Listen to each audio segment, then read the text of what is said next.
Hello, Washi! Laundry day na naman! Yay! Anong meron? Mancha ng chocolate, Oh. putik, may libag pa! Kaya natin yan! With Pride Washing Machine Detergent, may triple stain-away formula. Tanggal ang makapit, madikit, at madupit na dumit mancha. Kaya easy-easy ang labada. Mula noon hanggang ngayon! All you need is pride. All you need is pride. ACS. Here are top 3 reasons why you should get your hands on MX3 capsule. 1. It has alpha, beta, and gamma mangosteen. 2. It's cholesterol and fat-free. 3. MX3 is proudly Pinoy made and has garnered multiple international awards. So what are you waiting for? Dito ako sa tested and proven ko na. MX3, dito ako bilib. Mahalagang paalala, ang MX3 capsule ay hindi gamot at hindi dapat gamiting panggamot sa anumang uri ng sakit.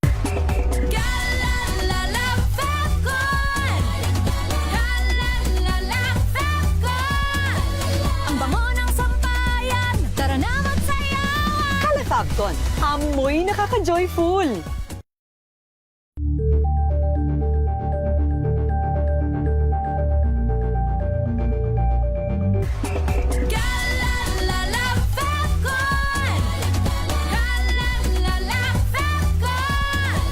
Ang bango ng sampayan, tara na magsayawan. Calafabcon, amoy nakaka-joyful.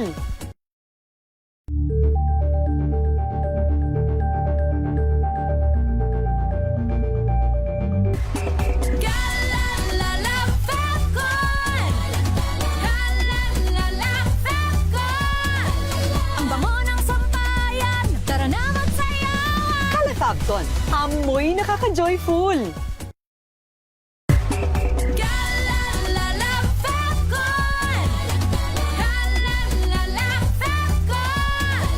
Ang bango ng sampayan, tara na magsayawan. Calafabcon, amoy nakaka-joyful.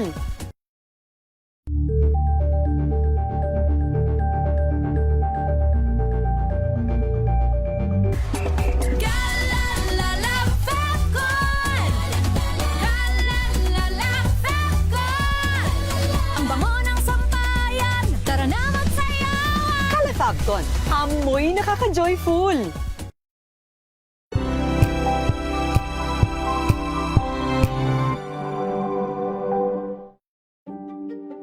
Buklatin ang mga pahina. Pakinggan ang boses ng lipunan. Tunghayan ang mga issue mula sa ibang katayuan. Nakakalungkot kasi deserve ba namin ng ganito? Na hindi nila alam kung ano talaga yung kanilang mga karapatan. Yung gobyerno, tinulungan nila yung kanilang magsasaka. Pinapatahimik tayong lahat using various laws. Through education, kayang-kaya nating baguhin yung ganitong klaseng pag-iisip. Isang kwento, iba't ibang anggulo. Dito, sa Point of View.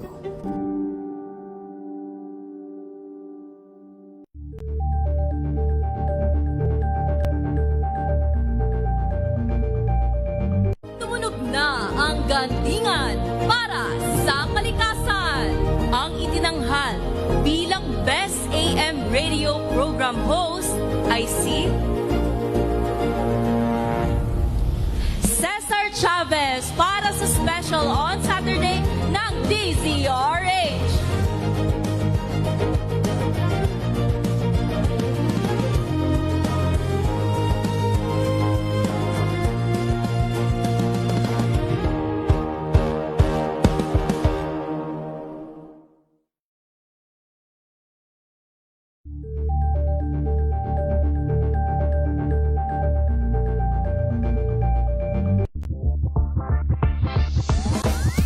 Balita! Sa iba rin po mga balita mga kaibigan sa Rapido Hataw Balita ngayong pong habang ito ng Huwebes. Tayo po'y dumako na sa ating mga balita mula po sa mga probinsya. Ranchada Provincia Miyembro daw po ng local media at empleyado ng LGU San Roque, Northern Samar natagpo ang patay. Report mula kay RH34, Jane Bantayan. Jane. Natagpuan na wala ng buhay sa loob ng kanyang bahay ng Barangay Zone 1 San Roque Northern Samar ang 45 taong gulang na empleyado ng LGU San Roque at isa itong miyembro ng local media ng Northern Samar. Kinilala ito na si Elmer Sherbo na kilala ng kanyang mga kasamahan sa media o kaibigan bilang anak sa mayaman.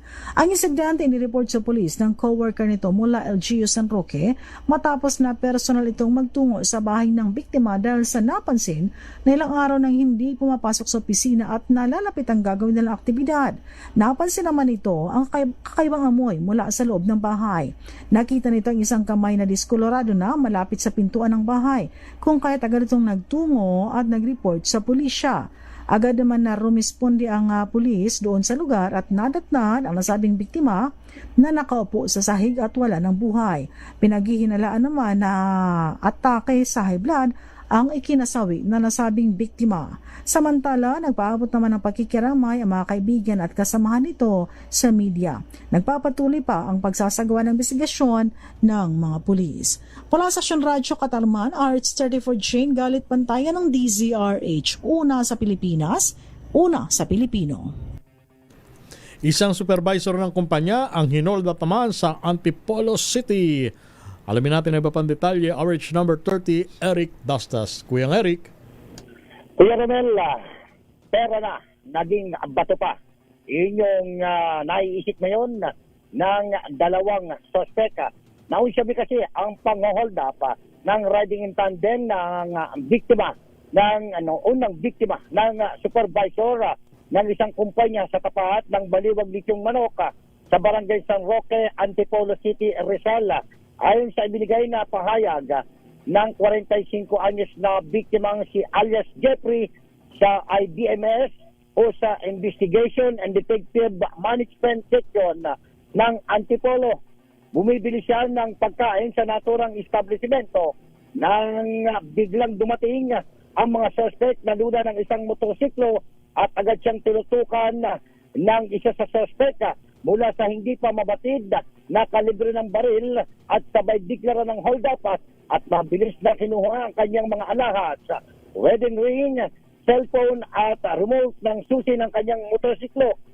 Habang niyang papatakas o habaan niyang papatakas ang mga sospek matapos maisakatuparan ang pang-hold up ay nakakuha ng tiyempo ang biktima na maitulok ang motorsiklo ng mga sospek kung saan ito ay sumemplang matapos mawala ng kontrol sa Manibela dahil lang ito makakuha ng atensyon sa mga tambay at mga residente. Nagawa pa niyang paputukan ng 3 beses ang biktima ng isang suspect na maswat hindi ito tinamaan. Iwan naman ang mga suspect sa pinangyarihan ng insidente ang makakuha na ito ng biktima habang ang mga ito papatakas patungong parang Angono Rizal. Dinala naman sa Rizal Provincial Forensic Unit ang base ng bala na na-recover sa pinangyarihan ng insidente na upang sumailalim sa ballistic examination. Ito si Eric Estes para sa DZRH, una sa Pilipinas, una sa Pilipino. Thank you, Eric. Samantala, sunog. Sunog, yun. Sunog na bangkay ng lalaki nakita raw po sa isang bakanteng lote sa may Pavia, Iloilo. Ating alamin sa report ni Jocelyn Mague. Jocelyn. Umaapoy pa ng matagpuan ng isang residente ang bangkay sa bakanting lote sa Barangay Ungka 1, Pavia. Ayon sa residente na si Alan, magja-jogging sana ang kanyang kapatid nang madaanan nito ang nagliliyab na tila mga basura.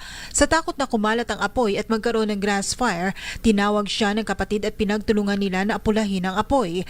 Pero napansin ni Alan ang hugis tao na nasusunog kaya tumawag siya sa kanilang barangay official na tumawag naman ng pulis. Nakumpirma ng Pavia Police na bangkay ng lalaki ang nasunog. Nakita naman malapit sa bangkay ang wallet na may lamang national ID, gayon din ang cellphone at power bank. Nakapangalan kay Frank Ruiz Barbasa at residente ng Roa City copies ang ID pero hindi pa madetermina ng pulisya kung siya rin ang sunog na bangkay. Isa sa ilalim sa DNA test ang bangkay ayon sa Pavia Police. Nagsasagawa na ng malalimang investigasyon ng pulisya upang malaman ang totoong nangyari sa bangkay. Mula sa Aksyon Radyo Iloilo, ito si Jocelyn Maque para sa DZRH, una sa Pilipinas, una sa Pilipino.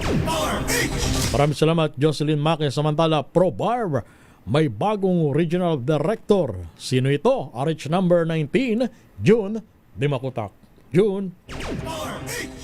Yes, Lakay Romel, Ray, pinalitan na ang nakaupong Police Regional Director ng Police Regional Office Bangsamoro Autonomous Region na si Brigadier General Jason De Guzman sa turnover ceremony ngayong araw sa Camp Crame. Ang pumalit ay si Brigadier General Christopher Marshall Abisia na katulad din ni De Guzman, isa ring produkto ng Philippine National Police Academy PNPA class of 1995. Si Brigadier General De Guzman ay itinalaga sa kanyang bagong katungkulan bilang Acting Director for Personnel and Records Management sa Camp Crame na mag-take effect ngayong araw na ito, April 30. Habang ang bagong appointed PROBAR Regional Director, Police Brigadier General Christopher Marshall Abisia ay mula naman sa Headquarters Support Service o itong HSS sa Camp Crame. Sa mahigit 10 buwan ni Brigadier General De Guzman bilang PROBAR Regional Director, marami din itong naging accomplishment sa paglaban sa kriminalidad at sa pagsugpo ng droga sa buong Barm Region. Naganap din ang Sharif Agwak PNP ambush na nag-iwan ng 5 patay, ang controversial na ambush sa Sharif Agwak Mayor gamit ang RPG at iba pang serye ng pananambang at pamamaril sa 2 probinsya ng Maguindanao, SGA at Cotabato Province. Sa bagong pamunuan ng PROBAR under Police Brigadier General Abisia, umaasa ang peace-loving citizen ng Bangsamoro Region na mahuli na mga sangkot sa mga krimen at mas lalong mapaghataan ang papalapit na Bangsamoro First Parliamentary Election. Samantala mga lakay, sa ngayon naghahanda na rito ang PROBAR sa pagdating bukas ng bagong Regional Director ng PROBAR. Samantala sa paghupa naman ng putukan, nananatili ang tensyon sa boundary barangay ng Estado sa Matalam at Kidapawan City matapos nagkaengkwentro ang isang armadong grupo at ang government forces. Nakipagpalitan ng putok ng mga armadong kalalakihan sa militar habang tumataka sa lugar. Nabatid mula sa Matalam Police Office ang kaguluhan ay may kaugnayan pa rin sa agawan ng lupa ng 2 grupo sa lugar kung saan nagkaroon ng serye ng mga barilan mula sa 2 panig at ang papel ng kasundaluhan sa lugar ay upang matigil ang kaguluhan, subalit maging sila man din ay nakaranas ng harassment mula sa nasabing mga armado. Mula sa Central Mindanao, RH19, June de Makuta, DZRH, una sa Pilipinas, una sa Pilipino. Thank you, June. Samantala, meron tayong update sa nangyari pong sunog dyan po sa may Payatas, Quezon City mula kay RH5, Val Gonzales. Val. Ay, kung kanina'y kulay itim na usok ang bumabalot dito sa bahaging ito ng Barangay Payatas sa Quezon City, ngayon ay puting usok na lamang yung aking nakikita dito sa bahagi ng Santani Street dito sa Punta sa Quezon City.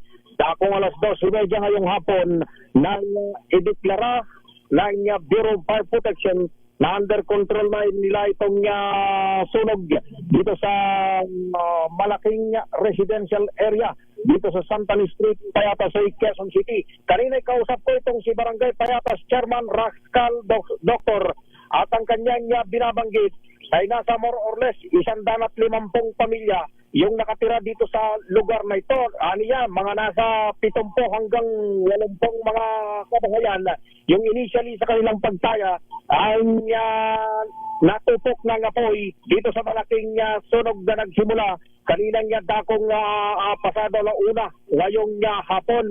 At dito sa bahagi namin kinaroroonan sa mga oras na ito, dito sa may Santani Street at maging dito sa may katabing lugar, itong Ilang Street, pawang mga kagamitan na lamang nitong mga residente na naisalba sa kasagsagan ng paglaki ng apoy kanina. Ang nakahambalang na dito sa lugar na ito, makikita mo yung mga isinakuna nilang mga kagamitan, maging yung ilang mga maliliit na ref na naisalba ng mga residente, maging yung kanilang mga damit na sila lamang yung kanilang naisalba sa kasagsagan ng sunog. Ang makikita ngayon dito sa bahagi ito ng Santani Street at Ilang Street dito sa Payatas sa Quezon City. Ako si Val Gonzales, DZRH, una sa Pilipinas, una sa Pilipino. Isang wanted naman na nakapagtago ng halos 16 na taon. Finally ay naaresto sa Zambales. RH number 37, Bani Comilang. Bani.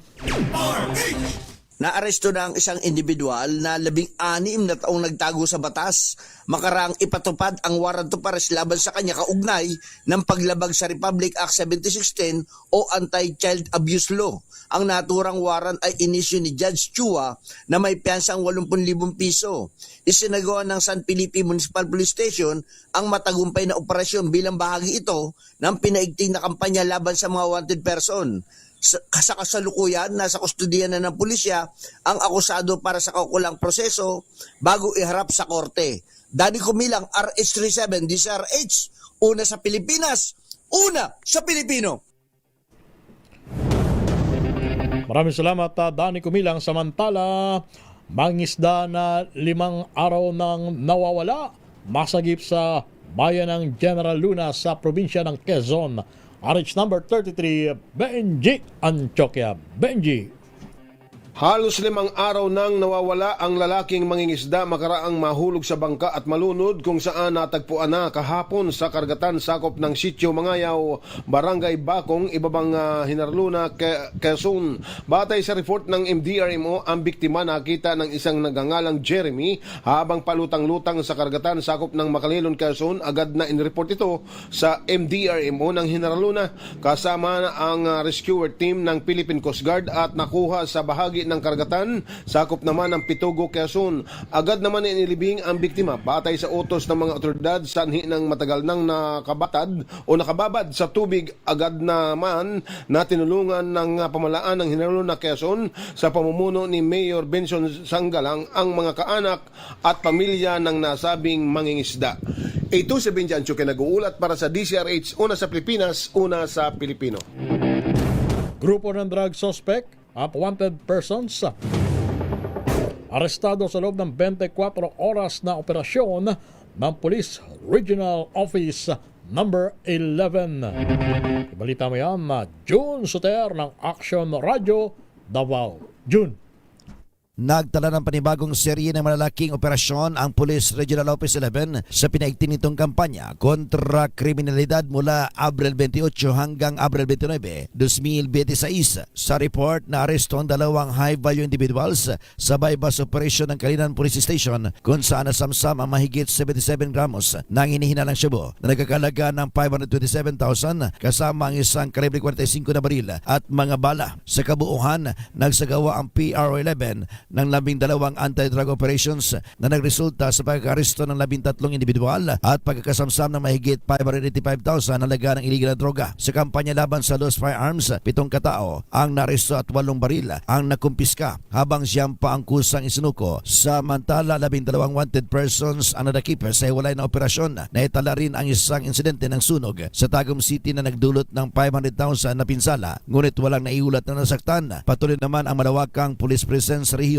kabilang ang mga patrol, checkpoint at agarang responde sa mga insidente upang mapanatili ang kapayapaan at kaayusan. Ayon kay PRO-11 Regional Director Police Brigadier General Leon Victor Rosete, patunay ang mga operasyong ito sa patuloy na dedikasyon ng kapulisan na sugpuin ang krimen at protektahan ang publiko. Ito si June Soter para sa DZRH. Una sa Pilipinas, una sa Pilipino. Maraming salamat, June Soter. 8 minuto bago sumapit ang alas 3 ng hapon. Halos 100,000 pisong halaga ng Lingayen, Pangasinan. RH number 38, Freddy Fajardo. Freddy. Nasa likod ngayon ng Rias Tabakal ng Lingayen Police Station ang suspect na 27 anyos na street level individual, binata, laborer na residente ng bayan ng Lingayen matapos itong masakote sa anti-drug bust operation ng PNP. Batay sa ulat ni Chief of Police Lieutenant Colonel John Mar Gonzales, nagsagawa ng operasyon ng kanyang mga tauhan sa Drug Enforcement Team alas 12:30 ng hapon sa Barangay Poblasyon. Isang nagkunyaring bayar at binentahan ng suspect ng 3 plastic sachet na naglalaman ng hinihinalang shabu kapalit ng mark money at agad itong inaresto. Nang i-body search na kumpiska rito ang isang kalibre 22 na baril na may 2 bala at ang mark money ginamit sa operasyon. Ang nakumpiskang illegal na droga ay tumitimbang ng 4.7 grams na may street drug price na 99,960 pesos. Kasong paglabag sa Republic Act 9165 Comprehensive Dangerous Drug Act of 2002 at Republic Act 10591 Comprehensive Firearms and Ammunition Regulation Act. Ang kinakaharap ng akusado. Mula sa Action Radio Pangasinan, ito si Freddy Fajardo, Aris 38, nag-uulat para sa DCRH, una sa Pilipinas, una sa Pilipino. Thank you. Salamat sa report niyan, Freddy Fajardo. Samantala naman, DAR na mahagi daw po ng e-title sa 13,000 benepisyaryo sa Eastern Visayas. Report mula kay Jimmy Angay-Angay. Jimmy. Mahigit 13,000 magsasaka sa Eastern Visayas nakatanggap ng kanilang electronic land titles at condonation ng utang sa lupa. Isinagawa itong ng Department of Agrarian Reform Region 8 ang distribution ng mga e-title at certificates of condonation with release of mortgage sa Tacloban City Convention Center. Aabot sa 13,767 na agrarian reform beneficiaries ang nakinabang sa pamahagi ng e-title na sumasaklaw sa mahigit 16,000 hektarya ng lupa sa buong Region 8. Ayon kay DAR Regional Director Attorney Robert Anthony Yu, na higit 11,000 naman na beneficiaryo ang nabigyan ng cockroom na may kabuang halagang halos 800 milyong piso para sa mahigit 42,000 hektarya ng lupa. Layunin ng programang ito na mapalakas ang seguridad sa pagmamayari ng lupa ng mga magsasaka, mapataas ang kanilang produksyon at mapabuti ang kanilang kabuhayan. Bahagi ito ng project split ng DAR na naglalayong mapabilis ang pagbibigay ng individual na titulo mula sa dati kolektibong pagmamayari. Mula dito sa DYVL Action Radio Tacloban, ito si R32 Jimmy Angay-Angay para sa DZRH, una sa Pilipinas, una sa Pilipino. Metro Manila ngayon. At sa Metro Manila ngayon, papasukin natin si Kyle Bulias. Kyle, magandang hapon. Lakay-rayong abiso sa ating mga motorista, muling magsasagawa ng pagkukumpuni ang Department of Public Works and Highways sa bahagi ng EDSA Magallanes flyover. Pansamantalang isasara sa mga motorista ang left lane ng southbound ng flyover habang mananatili naman bukas ang kanang bahagi nito. Sisimulan nito mamayang alas 10 ng gabi at bubuksan muli ang kalsada sa araw ng Lunes, May 4 ng alas 5 ng umaga. Ayon sa DPWH, sasamantalahin ng ahensya ang paparating na long weekend upang paspasan ang pagkukumpani sa flyover. Kaya naman pinapayuhan ng mga motorista na sumunod sa mga nakalatag na on-site advisory para sa mas maayos na daloy ng trapiko. Sa iba pang balita, aabot sa 25 sasakyan na pinaghahatak ng mga tauhan ng MMDA sa ikinasang clearing operation sa Quezon City. Kabilang sa sinuyot ng mga otoridad ang Commonwealth Avenue, Aguinaldo Street, Mindanao Avenue Extension at Quirino Highway. Sa nasabing operasyon, 6 na pong motorista rin ang natikitan ng mga otoridad. Samantala, sa pool naman ang water interruption ng ilang lungsod sa Metro Manila dahil naman sa maintenance activity na isasagawa ng Manila Water. Kabilang dito ang ilang bahagi ng Marikina, Pasig, Quezon City at Taguig. Sisimula naman ito mamayang alas 10 ng gabi at matatapos naman bukas ng alas 4 ng umaga. Yan ang latest sa Metro Manila ngayon. Ito si Kyle Bulias sa DZRH, una sa Pilipinas, una sa Pilipino. Thank you, Kyle Bulias sa iyong Metro Manila ngayon. Rapido, hataw, balita. Hoy, Sir Els Bartolome, magandang hapon. Kumusta na kayo dyan sa may Hirona, Tarlac? Abay, mainit ang panahon dyan. Ganyan din ba kainit ang panahon dyan sa Hirona, Tarlac, katulad dito sa Metro Manila? Sa may Kamiling area, ha? Nako, napakainit matindi dyan. Di ba pumaro rin dyan ng mga 42 yata? 43, ha? Napakainit. Ano ba naman yan, no? Ingat po tayo dyan, Sir Els, maging kay dating PNP Chief General Nick Bartolome. At sa buong Pilipinas, naku, ingat po tayo, ano ho? Ha? May mga ilang lugar na talagang inulan sa nitong nakalipas mga araw pero saglit lang naman yung lakay. Sumingaw lang ang init. Oo, lalo pang uminit, ano ha? At paalala rin natin, Lakay Ray, ha? Although tapos na yung Fire Prevention Month noong buwan ng Marso, may mga seri pa rin ng sunog. Yes, ngayong kakasunod-sunod pa. Buwan ng April, katulad dyan sa Quezon City, di ba? Sa Tondo, Maynila, kanina. Ngayon, bukas naman, Labor Day na bukas, kahit paano siguro yung mga walang trabaho ay magkakatrabaho na. Nasa 600,000 daw ng mga bakanting trabaho ang i-offer ng DOLE sa kanilang jobs fair. Ano? Wow. Sana naman makapagtrabaho marami. Yung mga tamad-tamad dyan magtrabaho. Ito ng pagkakataon ninyo. Huwag muna kayong mamili ng trabaho. Yan, basta kaya, go. Ganun lang naman ang buhay natin. Mas mahirap kung wala kang trabaho. Di ba? Lalo na ngayon ang trend data patas na naman ang presyo ng petrolyo. Katulad niyan, Wow. pambihira. Diyos mio. Kung hindi magbabago ang kalakalan hanggang bukas, kasi bukas ang huling trading sa linggong ito posibleng tumaas ng Magkano? mula piso hanggang 3 piso ang bawat litro ng diesel. Ano ba naman yan, no? Tapos ang gasolina, sa ganun din. gasolina, piso hanggang 2 piso Wow. ang maaring itaas. Ano Kung ba hindi naman magbabago ang trading hanggang bukas. Ayan. Man May lang panalangin natin. Sana naman ay magbago. Oo. Ayan. At kung talagang hindi talaga maiwasan ng pagtaas, ay sana mas mababa sa Yan. 3 piso, Correct. 2 piso, or piso. Yes. Di ba? Dapat may mga kahit 50 centimos na lang. Oo. Kagagaling lang natin sa mga serye ng pagtaas. Tapos Ito na naman. rollback. Ano naman, Tapos ito na naman, nagbabadya. Ay, nako.